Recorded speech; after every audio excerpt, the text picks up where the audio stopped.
Green world চ্যানেলে আপনাদের সকলকে স্বাগত। যে গাছটি আপনারা দেখতে পাচ্ছেন সেটি ছাদের এক কোণে অবহেলায় অযত্নে পড়ে থাকা একটি সাদা গোলাপ ফুলের গাছ। আপনারা যারা এই চ্যানেলের পুরনো ভিডিওগুলো দেখেছেন তারা জানেন যে আমার বাড়ির ছাদে যে গাছগুলো মূলত লাগানো হয় সেগুলি বেশিরভাগই ফলের গাছ। দেশি বিদেশি বিভিন্ন ফলের গাছের পাশাপাশি বেশ কিছু ফুলের গাছও আমার বাড়ির ছাদে লাগানো রয়েছে। এর আগের ভিডিওতে আপনারা দেখেছিলেন যে ছাদে ছোট্ট 8 ইঞ্চির টবে লাগানো দুটো দেশি বেলি ফুলের গাছ, যার গন্ধে সত্যি আমার ছাদ একদম পুরো ভরে থাকে। এছাড়াও বহু ফুলের গাছ ছাদে রয়েছে। যারা ছাদে মূলত ফলের বাগান করেন তারা জানেন যে ফলের গাছে ফুল থেকে ফলে রূপান্তরিত হওয়ার জন্য মূলত যে পলিনেশনের প্রয়োজন, তার জন্য ফুলের গাছ এক গুরুত্বপূর্ণ ভূমিকা পালন করে।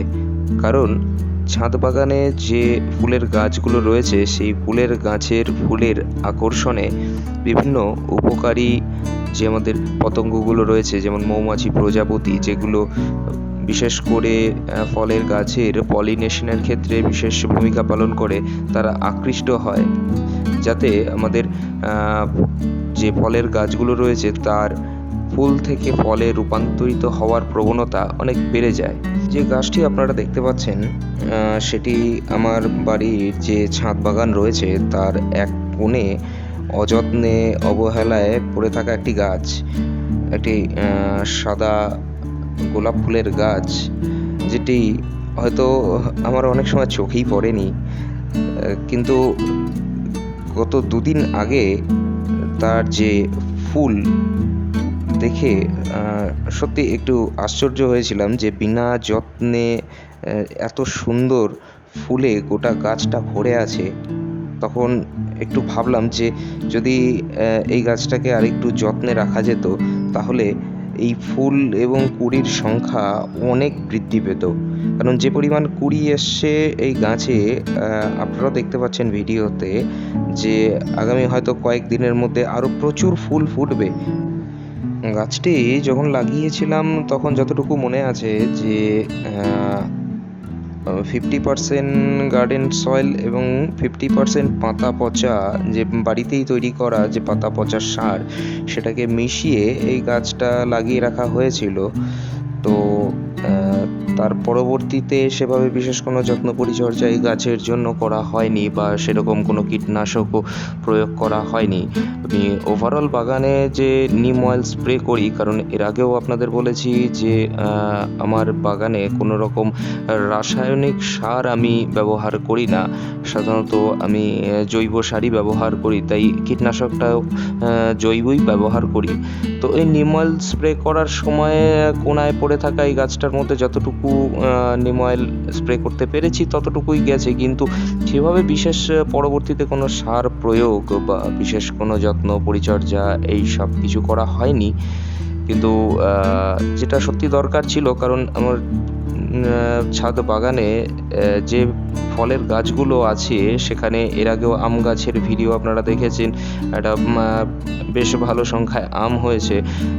এছাড়াও যে বেদানা গাছের ছবি দেখেছেন যে প্রচুর পরিমাণে বেদানা হয়েছে। তো এই সব কিছুর জন্য যে মৌমাছি বা প্রজাপতি প্রচুর পরিমাণে আমার ছাদে আসে, তো তাদের আকৃষ্ট করার ক্ষেত্রে তো এই গাছের একটা বিশেষ ভূমিকা আছে, সেটা তো কখনোই অস্বীকার করা যায় না। তো তাই হয়তো নজর এড়িয়ে এই গাছটা অযত্নে পড়েছিল, কিন্তু যেহেতু এই গাছে পাতা পচা সার দেওয়া ছিল মাটিটা তৈরি করার সময়, তো সেই সার থেকেই গাছটা প্রয়োজনীয় পুষ্টি সংগ্রহ করেছে।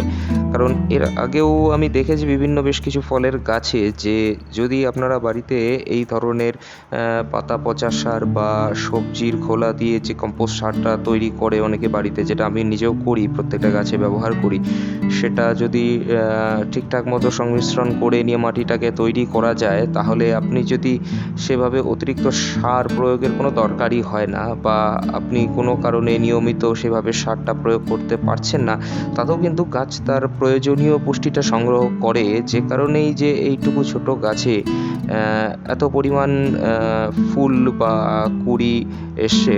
কারণ আমরা জানি যে গোলাপ গাছ মূলত শীতকালের একটা ফুল। শীতকালে এই গাছটা পুরো ফুলে ভরে থাকে, কিন্তু এখন তো শীতকাল নয়, এখন বর্ষার শুরু। তো এই সময়ও গাছে যে পরিমাণ ফুল দেখছি, এছাড়াও এই গাছটা সারা বছরই কম বেশি বেশ ভালো পরিমাণে ফুল হয়। তাই ভাবলাম যে আপনাদের সাথে আজকে এই গোলাপ গাছের একটা ভিডিও শেয়ার করি, কারণ সত্যি অবহেলাতেও যে এত সুন্দর ফুল দিচ্ছে যে গাছটা। তো আমিও আপনাদেরকে বলবো যে আপনারাও ছাদ বাগানে অন্তত এই ধরনের গোলাপ গাছ রাখুন, যাতে আপনাদের ছাদ বাগানটা একটু দেখতেও অনেক সুন্দর লাগবে। তাছাড়া আপনাদের যদি আপনারা ফলের গাছ লাগান, তাতেও বেশি বেশি পলিনেশন হয়ে আপনাদের গাছে ফলের সংখ্যা বৃদ্ধি পাবে। আজকে এ পর্যন্তই। এরপরে বিভিন্ন নতুন নতুন ফলের গাছ এবং তার ভিডিও নিয়ে আপনাদের সামনে হাজির হব। তো সেই সমস্ত বিষয়ে, সেই সমস্ত গাছের পরিচর্যা এবং মাটি প্রস্তুত বিষয় নিয়ে আপনাদের সামনে বিস্তারিতভাবে তুলে ধরব। আপনারা সঙ্গে থাকুন। পরবর্তীতে টবে থাই সবেদা, চেরি, থাই পেয়ারা, এই সমস্ত বিষয়ক ভিডিও আসবে আপনাদের জন্য। তো তার জন্য আমাদের চ্যানেলটিকে সাবস্ক্রাইব করুন। সঙ্গে থাকার জন্য সকলকে ধন্যবাদ।